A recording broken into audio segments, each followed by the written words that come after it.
So in the build up to Avengers Armageddon, we were introduced to David Colton, who's supposed to be like the Captain America of the 9/11 era. Now eventually David is discharged and he starts using his powers to go after Prime Warrior, the super soldier program that was used to create him. And during this time, David ends up teaming up with Wolverine, who at this time is also trying to put a stop to the super soldier programs. And while David and Logan are trying to stop Prime Warrior, they discover that the head of Prime Warrior has his hands on an origin box from the Ultimate Universe. David ends up getting shot, and Logan has to use the origin box to save David's life.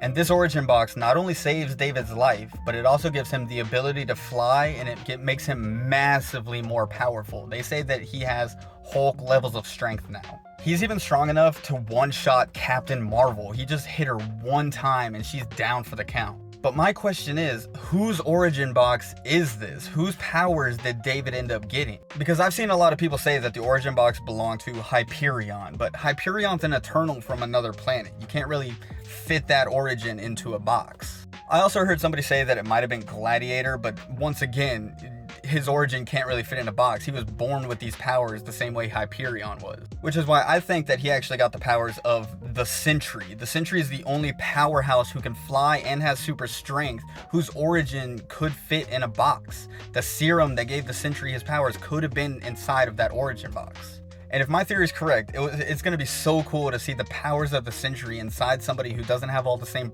drawbacks that Bob Reynolds has. But I want to hear from y'all. Let me know in the comments. Whose powers do you think that David Colton got? Whose powers were inside of that origin box?